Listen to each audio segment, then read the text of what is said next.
Magandang gabi po, Luzon, Visayas at Mindanao. Sa kanyang ikalimang State of the Nation address, binigyang diin ni Pangulong Bongbong Marcos ang anyay tumatakbong gulong ng hustisya at paghabol sa mga tiwali. Kakasuhan na, anya, ang pinsang dating House Speaker. Pinalakpakan din ang pakayag ng Pangulo na tatanggalin na ang system loss na bayarin sa bill sa kuryente.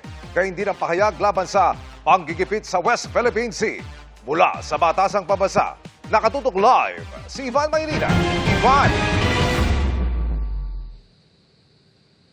Yes, Vicky, Emil, ang pagpapanagot sa sariling pinsan sa flood control scandal, karagdagang mga exemption sa buwis, ang pagpapababa sa presyo ng kuryente at ang matapang na pagtindig sa panggigipit ng China. Ilan lamang yan, Vicky, Emil, sa pinalakpakang mga bahagi na ikalimang State of the Nation address ni Pangulong Bongbong Marcos ngayong gabi. Ang bungad ng Pangulo, ang pagpapanagot sa flood control scandal at sa pagkakataong ito, tinukoy na niya ang dating speaker at kanyang sariling pinsan. Dumating na tayo sa punto na ayon sa ombudsman ay malapit na ang paghain ng patong-patong na kaso laban sa dating speaker. Masakit man sa akin ito, ngunit kailangan nating gawin ang tama. Hindi ako pangulo ng aking pamilya. Hindi ako pangulo ng aking kaibigan.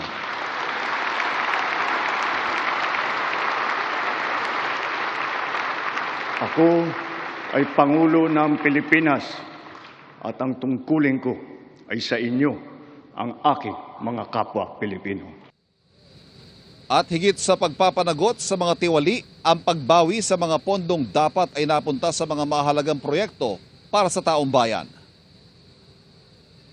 Halos 25 bilyong piso ang halaga ng nabawi, frozen at napreserbang mga pera at ari-arian ng mga akusado. Ang mahigit 800 milyong piso dito ay agad nating nabalik sa Treasury. Lahat ng mababawi mula sa mga sangkot na tiwali ay agad ibabalik sa kaban ng bayan.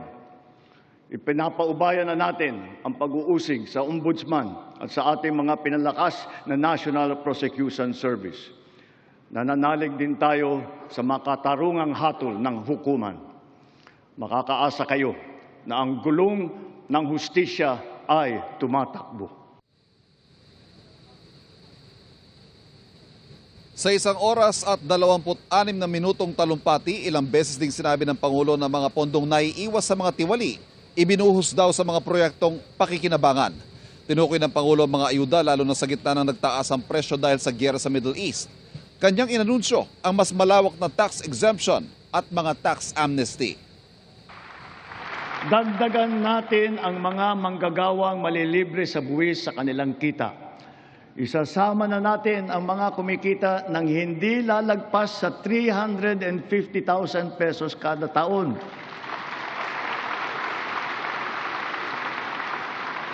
Kasabay nito ang karampatang pagbaba ng income tax ng iba parang manggagawa. Pangalawa, ang mga maliliit na negosyo ay hindi napapatawan ng minimum corporate income tax.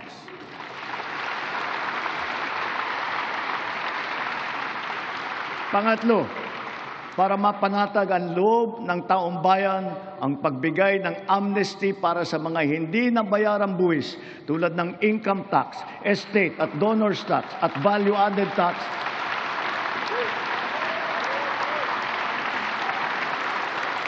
Kasama na rin dyan ang mga multa na kaakibat ng mga ito.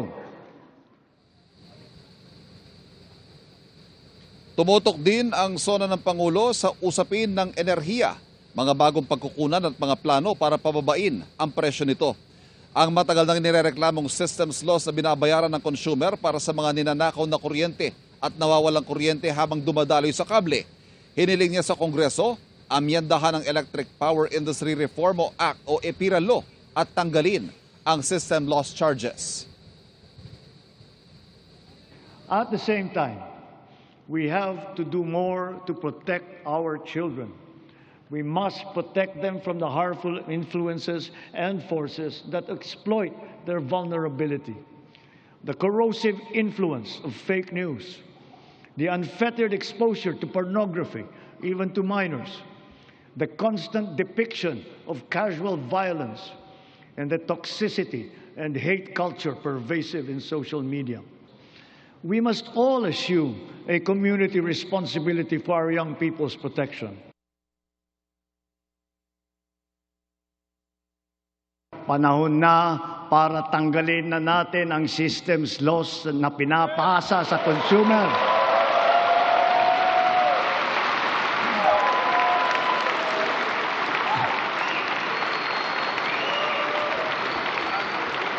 Pinapasa ito sa consumer at kinakarga sa bill na pinapatungan pa ng value-added tax.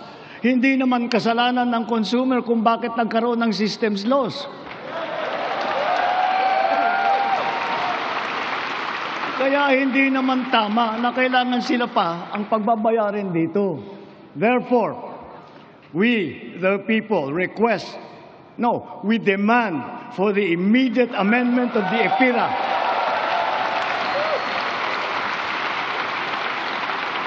and to prohibit charging systems laws against consumers, including the value-added tax thereon.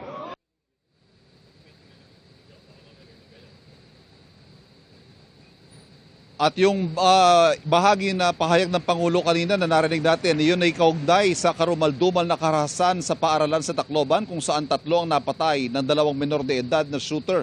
Ang sabi nga ng Pangulo, dapat magtulungan ng lahat para protektahan ang mga kabataan. Samantala, sa kanyang pagtatapos, muling nanindigan ng Pangulo sa karapatan ng Pilipinas sa West Philippine Sea gamit ang mga mismong kataga mula sa ating pambansang awit na umani ng pinakamahabang palakpakan sa talumpating binigkas ng Kalakhan ay sa wikang Pilipino. Let me remind our friends and our detractors, Filipinos are a noble, kind, gracious, and great race. We are not greedy, we are not racists, we are not liars.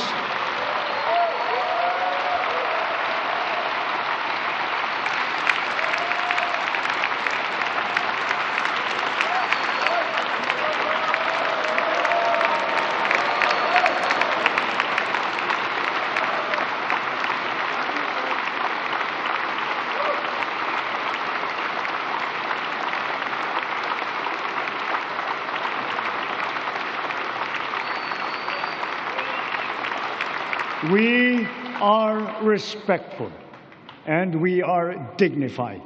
We are Filipinos and we do not yield.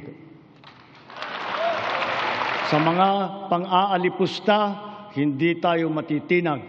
Sa manlulupig, hindi tayo pasisiil.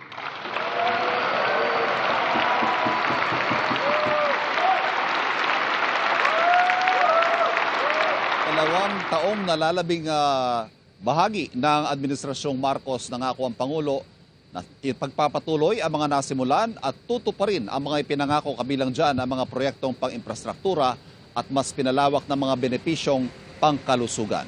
Emil.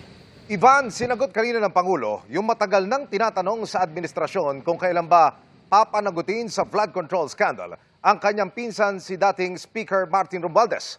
Kung matatandaan, siya yung nakaupong speaker ng pinanday yung mga national budget na nakita ng insertions para pondohan ang mga munay maamalyang flood control projects. May maibibigay ka pa bang karagdagang detalye ukol sa sinasabi ng Pangulo na kasong isasampa laban sa kanyang pinsan?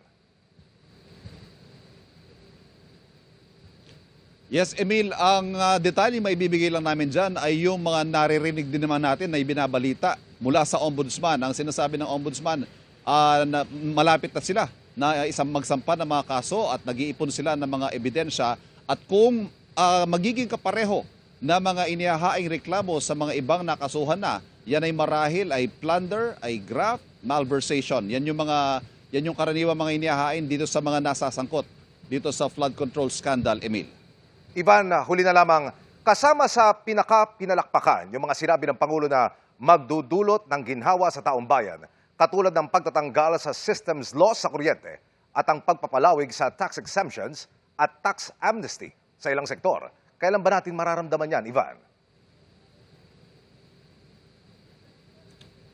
Emil, hindi yan agaran kasi ang sinabi ng Pangulo kailangang i-amend, kailangang amyendahan. Halimbawa yung batas ng EPIRA para maipatupad itong pagtatanggal sa systems loss. Dahil itong mga koleksyong ito, mga kinokolektang systems loss, ayan ay inaalaw ng EPIRA law na kailangang amyendahan muna para nga matanggal na. Gayon din ang usapin sa mga tax amnesty at gayon din sa expansion ng mga tax exemption. So siguro depende, Emil, sa magiging bilis ng kilos ng Kongreso para ipasa yung mga kailangang amyenda sa mga umiiral na batas, Emil. Maraming salamat, Ivan Mayrina.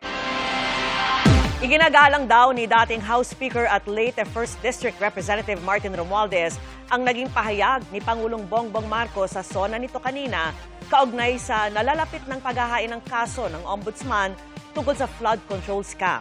Ani Romualdez, kailanman hindi raw siya humingi ng pabor o espesyal na pagtrato. Sang-ayon daw siya na gawin ang tama at ang tamaan niya ay sumunod sa proseso at hayaang ang ebidensya ang magsalita. Naninindigan daw si Romualdez na wala siyang ginawang labag sa batas at handa raw siyang patunayan ito.